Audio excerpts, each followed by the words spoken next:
দীঘাতেও মুম্বাই চেন্নাইয়ের মতো চওড়া মেরিন ড্রাইভ ঘোষণা মুখ্যমন্ত্রীর। মেরিন ড্রাইভের নামে সরু রাস্তা হয়েছে, সেটা অন্তত 2 লেন করা হবে। দীঘায় প্রশাসনিক বৈঠকের পর ঘোষণা করেছেন মুখ্যমন্ত্রী শুভেন্দু অধিকারী।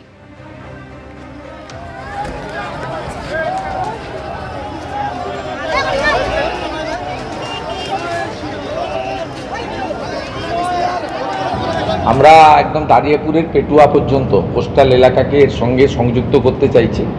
ভিতরের এলাকা না, কোস্টাল এলাকা, মানে পুরো পেটুয়া থেকে বাঁকিপুট জুনপুট হয়ে শৌলা থেকে মেরিন ড্রাইভ আছে, এটা এক্সটেনশন করা। আর মেরিন ড্রাইভ সব জায়গায় ওই পিএনজিওসাইয়ের মতো ছোট রাস্তা হয়ে গেছে, এটা মেরিন ড্রাইভ বলে না। আমি ডিএসডি এর ইওকে পিডব্লিউডিকে বলেছি, ডিএম সাহেবকে বলেছি মনিটরিং করতে, চেন্নাই এবং মুম্বাইয়ের মতো মেরিন ড্রাইভ করতে। অন্তত 4 লেন তো সম্ভব নয়, 2 লেন যেতে হয় এবং এটা এক্সটেনশন করতে পেটুয়া পর্যন্ত। পরতে পরতে চমকের সাক্ষী থাকলো দিল্লি। তৃণমূলের বিদ্রোহী সাংসদরা মিশে গেলেন এনসিপিআই বা ন্যাশনালিস্ট সিটিজেন্স পার্টি অফ ইন্ডিয়াতে। রবিবার সন্ধে লোকসভার স্পিকারের সঙ্গে দেখা করে বেরিয়ে কাকলি ঘোষ দস্তিদার বললেন, আমরা তৃণমূল সাংসদরা এনসিপিআই এর সঙ্গে জুড়ে যাচ্ছি, প্রধানমন্ত্রীর নেতৃত্বে এনডিএর সঙ্গে কাজ করব। हम ये जो झूठ appeal nationalist party of India से प्रधानमंत्री के नेतृत्व में एनडीए के साथ हम लोग काम करेंगे। একটা ন্যাশনালিস্ট সিটিজেন্স পার্টি এবং 20 জুলাই পার্লামেন্ট খুলবে, তখন এই দলটি বলতে পারে আমরাই 2/3 তৃণমূল থেকে জিতে আসা সাংসদ এখানে উপস্থিত আছি। ভাঙনেও চমক ছিল, এবার নতুন করে পথ চলাতেও চমক। লোকসভা স্পিকারের সঙ্গে দেখা করে তৃণমূলের বিদ্রোহী সাংসদরা তার হাতে চিঠি তুলে দিলেন। কাকলি ঘোষ দস্তিদার জানালেন তারা এনসিপিআই এর সঙ্গে মিশে যাচ্ছেন এবং বিজেপি নেতৃত্বাধীন এনডিএ এর সঙ্গে কাজ করবেন।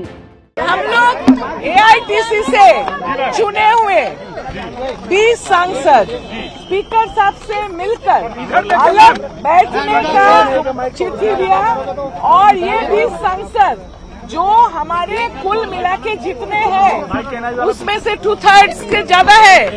हम ये जो झूठ appeal nationalist party of India से, उसके बाद क्या होगा, हम काम करेंगे राष्ट्र के लिए और प्रधानमंत्री के नेतृत्व में एनडीए के साथ हम लोग काम करेंगे। ন্যাশনালিস্ট সিটিজেন্স পার্টি এই একটি পার্টির সঙ্গে এখন তৃণমূল কংগ্রেস যুক্ত হয়েছে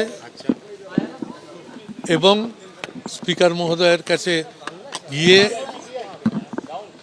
সই স্বাক্ষর সহ আবেদনপত্র জমা দেওয়া হয়েছে।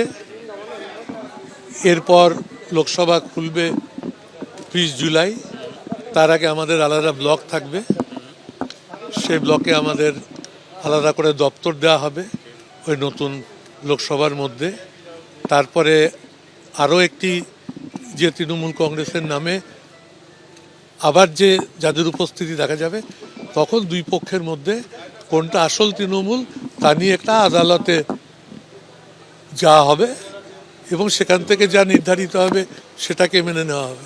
জাতীয় রাজনীতিতে এ যেন সানডে সাসপেন্স, পরতে পরতে চমক। তৃণমূলের বিদ্রোহী সাংসদরা মিশে গেলেন এনসিপিআই বা ন্যাশনালিস্ট সিটিজেন্স পার্টি অফ ইন্ডিয়াতে। রবিবার বিকেলে যখন বিজেপি সাংসদ ও কেন্দ্রীয় মন্ত্রী ভূপেন্দ্র যাদবের বাড়িতে বৈঠক করছিলেন বিদ্রোহী তৃণমূল সাংসদরা, তখন অভিষেক বন্দ্যোপাধ্যায় চিঠি নিয়ে লোকসভার অধ্যক্ষের কাছে যান তৃণমূল সাংসদ কীর্তি আজাদ ও সাগরিকা ঘোষ। যে চিঠি তারা পৌঁছে দেন তাতে বলা হয়, তৃণমূল একটি অখণ্ড রাজনৈতিক দল, আইনত তৃণমূল একটি। তৃণমূলের সংসদীয় দলের মধ্যে কোনো পৃথক গোষ্ঠীকে যাতে স্বীকৃতি না দেওয়া হয়, তৃণমূলের বক্তব্য না শুনে কোনো সিদ্ধান্ত নেবেন না। স্পিকারকে চিঠি দিয়ে আর্জি জানান তৃণমূলের লোকসভার দলনেতা অভিষেক বন্দ্যোপাধ্যায়। যারা ভাঙতে চেষ্টা করছে তারা ভাঙতে পারবে না। আমরা চিঠি দিয়েছি স্পিকারকে যে যারা একটা আলাদা গ্রুপ, আলাদা একটা জোট বানাতে চেষ্টা করছেন, এটা এটা এটা এটা সংবিধানের বিরুদ্ধে, এটা সংবিধানে এটা নেই। এরপরে অধ্যক্ষের সঙ্গে দেখা করেন বিদ্রোহী সাংসদরা। কিছু বলবেন, কি হলো সিদ্ধান্ত? সিদ্ধান্ত হয়ে গেছে, চিঠি জমা পড়ে গেছে। চলুন, কি হলো চিঠিতে? পার্টি অফিস খোলা হবে, অফিস খোলা হবে। সব মিলিয়ে পরতে পরতে চমকের সাক্ষী থাকলো দিল্লি। বিজেন্দ্র সিংহ ও শিবাশিস মৌলিকের রিপোর্ট, এবিপি আনন্দ। দীর্ঘ জল্পনা আলোচনা বৈঠকের পর বিদ্রোহী তৃণমূল সাংসদরা মিশে গেলেন এনসিপিআই নামে একটি অচেনা দলের সঙ্গে। বিদ্রোহীদের তালিকায় স্পিকারের সামনে সই করলেন সুদীপ বন্দ্যোপাধ্যায়ও। এখন প্রশ্ন হলো, এবার তাঁর স্ত্রী নয়না বন্দ্যোপাধ্যায় কি করবেন? জন্ম হয়েছিল কালীঘাটে, কংগ্রেস ভেঙে তৃণমূল তৈরি করেছিলেন মমতা বন্দ্যোপাধ্যায়। তারই দলের সংখ্যাগরিষ্ঠ লোকসভার সাংসদরা আগেই নতুন ব্লক তৈরি করেছিলেন, এবার তারাই চমক দিলেন। এমন একটি দলের সঙ্গে মিশে যাবার ঘোষণা করলেন যার নাম আগে কজন শুনেছেন সন্দেহ আছে। ন্যাশনালিস্ট সিটিজেন্স পার্টি, এই একটি পার্টির সঙ্গে এখন তৃণমূল कांग्रेस যুক্ত হয়েছে। प्रधानमंत्री के नेतृत्व में एनडीए के साथ हम लोग काम करेंगे। এই আবহে সোশ্যাল মিডিয়ায় বিজেপির প্রাক্তন রাজ্য সভাপতি তথাগত রায় কটাক্ষ করে লিখেছেন, 4 বছর আগে রেজিস্ট্রিকৃত ন্যাশনালিস্ট সিটিজেন্স পার্টি, ঠিকানা বাঁকড়া, হাওড়া, সেই পার্টিতে মিশে গেল বিক্ষুব্ধ তৃণমূলীরা। মমতা ভেবে দেখুক কাদের নিয়ে পার্টি বানিয়েছিল, যারা আগে থেকে এই বাঁকড়াস্ত পার্টি বানিয়ে রেখেছিল। আর পশ্চিমবঙ্গের মানুষের একটা বিশাল অংশ ভেবে দেখুন কাদের তারা ভোট দিয়ে সংসদে পাঠিয়েছেন। তবু ভালো, এরা পটুয়াপাড়ার অগ্নিকন্যাকে গঙ্গা যাত্রায় পাঠিয়ে এনডিএকে সমর্থন করছে। এত ভঙ্গ বঙ্গদেশ, তবু রঙ্গ ভরা।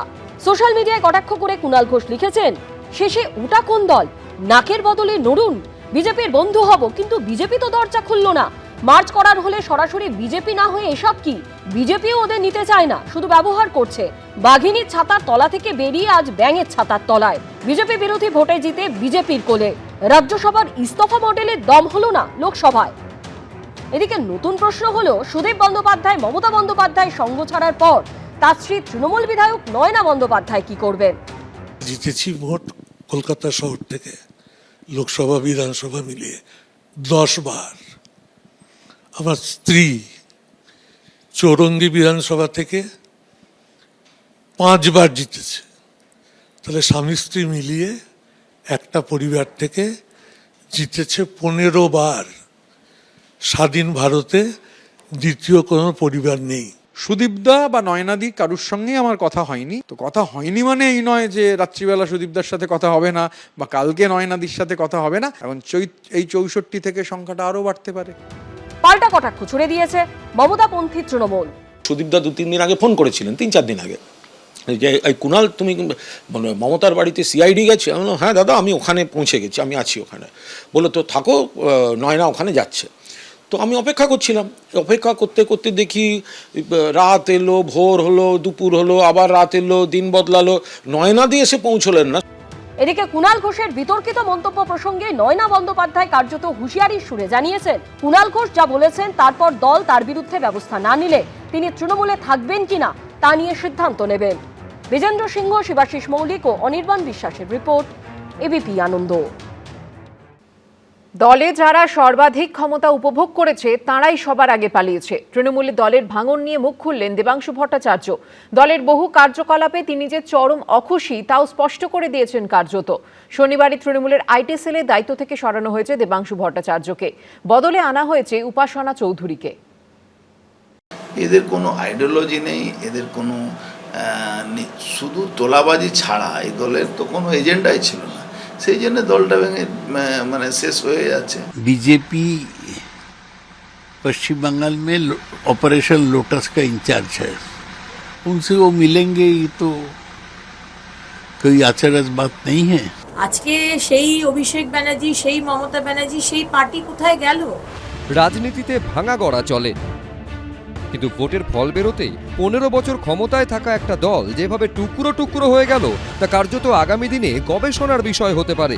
এই ভাঙনের নেপথ্যে বিজেপি কলকাঠি নেড়েছে নাকি তৃণমূল নিজেরাই একে অপরের সঙ্গে লড়াই করে ভেঙে টুকরো টুকরো হয়ে গেল তা নিয়ে একে অপরকে আক্রমণ, কটাক্ষ, দোষারোপ করে চলেছে। কেউ মুখে বলছেন মমতা বন্দ্যোপাধ্যায়ই আসল নেত্রী, আবার বিদ্রোহীদের তালিকায় নামও লিখিয়েছেন। आप लोगों ने ममता दी का साथ छोड़ने का फैसला लिया? नहीं, ऐसा नहीं। हमने तो दीदी हमारे आज भी रिगार्ड्स उनके ऊपर रिस्पेक्ट है। हम उनके लिए इतना सैक्रिफाइस भी करना चाहते हैं। কেউ আবার নিজেকে দলের প্রকৃত সমর্থক বলছেন, আবার বুঝিয়েও দিচ্ছেন দলের বহু কার্যকলাপে তিনি চরম অখুশি। আমি মমতা বন্দ্যোপাধ্যায়কে শ্রদ্ধা করি, আমি মমতা বন্দ্যোপাধ্যায়ের একজন সমর্থক। দলের যারা সর্বাধিক ক্ষমতা উপভোগ করেছে তারাই সবার আগে পালিয়েছে। আমি একবার তমলুকে গেছিলাম লড়তে, দল জানতো এটা কনফার্ম হারা সিট। দল মনে করেছে দেবাংশুকে তমলুক দেওয়া দরকার আর বাকিদেরকে কলাগাছ আসন দেওয়া দরকার। হাওড়া জেলা আমার হোম ডিস্ট্রিক্ট, সেখানে উড়িয়ে এনে সবচেয়ে সহজ সিটটা দেওয়া হয়েছে। তারাই আগে সবার আগে বেইমানি করেছে, আর আমাকে পাঠিয়ে দেওয়া হয়েছিল 8,500 ভোটে পিছিয়ে থাকা চুচুড়াতে। তৃণমূল ক্ষমতায় থাকাকালীন কার্যত সর্বগ্রাসী রাজনীতিতে নেমেছিল। কংগ্রেস ভাঙিয়েছে, সিপিএমকে শূন্য করতে চেয়েছেন, বিজেপির বিধায়কদের নিজেদের দিকে টেনেছেন। পুরসভা থেকে পঞ্চায়েত একের পর এক ভোটে সন্ত্রাস হয়েছে, বিরোধীদের শূন্য করে দেওয়া হয়েছে। এখন ক্ষমতা হারানোর পর সেগুলোই বুমেরাং হচ্ছে। যারা বানের জলে এসছে তারা তো বানের জলেই যাবে। 2021-এর দোসরামের পর 2022-এর 1 মে, যে গত বছর আজকের দিন পর্যন্ত দলটা পবিত্র ছিল, তারপরে তো নর্দমার জল ড্রেনের জল এক হয়ে গেল। পঞ্চায়েত নির্বাচনে একবার 2018 হওয়ার পর একটা 2019 হয়েছে। 2023-এর পঞ্চায়েতের আগে পোস্ট করেছিলাম, আবার একটা 2018 হলো, কিন্তু আবার একটা 2019 অপেক্ষা করছে। আগামী দিনে রাজনীতির সঙ্গে সরাসরি সম্পৃক্ত থাকবো কি না সেটা আগামী দিনে চিন্তাভাবনা করব। তৃণমূলের আইটি সেলের দায়িত্ব থেকে সরানো হয়েছে দেবাংশু ভট্টাচার্যকে। চুঁচুড়া থেকে পরাজিত হন তিনি। দেবাংশুর বদলে দায়িত্বে আনা হয়েছে উপাসনা চৌধুরীকে। তৃণমূল কংগ্রেসের মিটিংয়ে আমরা যা খবর পেতাম, অভিষেকের বিরুদ্ধে তো কেউ কিছু বলার সাহস দেখাতেন না, এখন সাহস দেখাচ্ছেন। আমরা বলি না, মোদিজি বলেছিলেন যে ভরসাহীন ভয় আউট, সেটা সম্ভবত তৃণমূলেও পৌঁছেছে। শুক্রবারই তৃণমূলের প্রাথমিক সদস্য পদ থেকে ইস্তফা দিয়েছেন মানস ভূঁইয়া। তিনি তৃণমূলের সাংসদ, বিধায়ক, মন্ত্রী ছিলেন। তিনি বলেছেন, যতদিন বেঁচে থাকব সমাজসেবা রাজনীতির মাধ্যমে জনগণের সঙ্গে থাকব। মানসরঞ্জন ভূঁইয়া এক সময় কংগ্রেসের নেতা ছিলেন, তৃণমূল তাকে একটু মামলা দেওয়ার ভয় দেখিয়েছিল, তাতেই তিনি গামলা হয়ে তৃণমূল কংগ্রেসে ঢুকে পড়েছিলেন। ধুতি তুলে দৌড় করিয়েছিল তৃণমূল কংগ্রেস এক সময় তাকে। শুভেন্দু অধিকারী মুখ্যমন্ত্রী সম্পর্কে ভূয়সী প্রশংসা করেছেন। যতই প্রশংসা করুন, অত সহজে বিজেপিতে ঢুকতে পারবেন না, চিন্তা নেই। সব মিলিয়ে রাজ্য রাজনীতিতে এখন প্রতিদিন নতুন চমক। ভাস্কর ঘোষ, দীপক ঘোষ, কৃষ্ণেন্দু অধিকারী, এবিপি আনন্দ।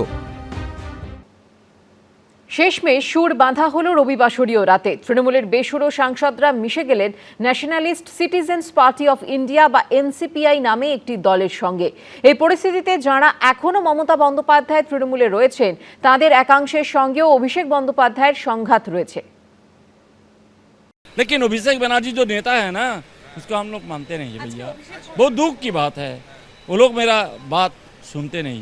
আগামী দিনে মমতা বন্দ্যোপাধ্যায় এবং তার সাথে পার্টির সাথে অভিষেক বন্দ্যোপাধ্যায় ছাড়া আর কোনো সাংসদ থাকবে বলে তো মনে তো হচ্ছে না। ভাঙন শুরু হওয়ার পর থেকে বিদ্রোহীদের নিশানায় অভিষেক বন্দ্যোপাধ্যায়।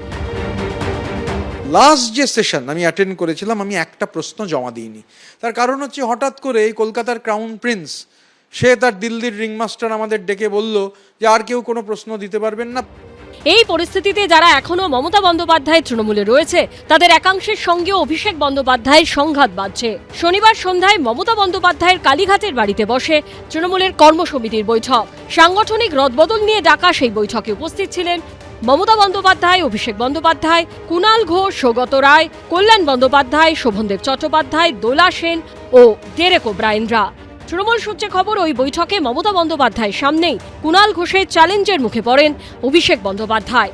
বৈঠকে সংগঠনের রদবদল সংক্রান্ত কয়েকটি বিষয় অতি দ্রুত পদক্ষেপ করার কথা বলেন কুণাল ঘোষ। দাবিগুলি সেই মুহূর্তে মানতে রাজি হননি অভিষেক বন্দ্যোপাধ্যায়। তিনি বলেন, এ বিষয়ে পরে আলোচনা হবে। তৃণমূল সূত্রে খবর, তখন কুণাল ঘোষ অভিষেক বন্দ্যোপাধ্যায়কে বলেন, লেবু কচলে তেতো করবে না।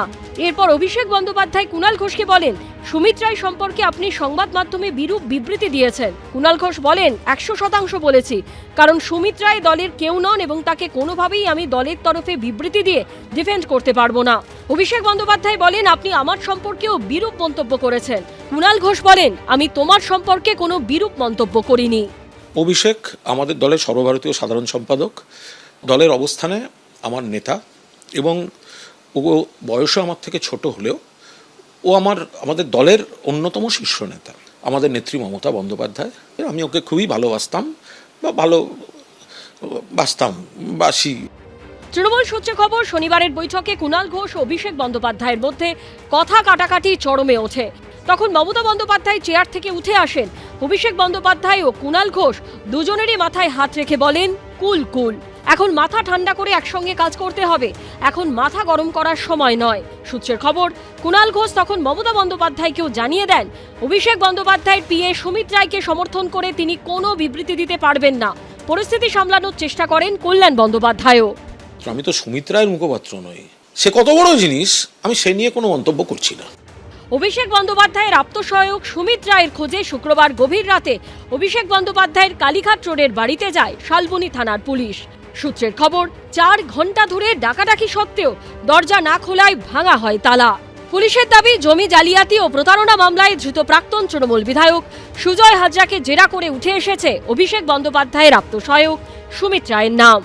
এরপরই সুমিত রায় সম্পর্কে ক্ষোভ উগরে দেন কুণাল ঘোষ।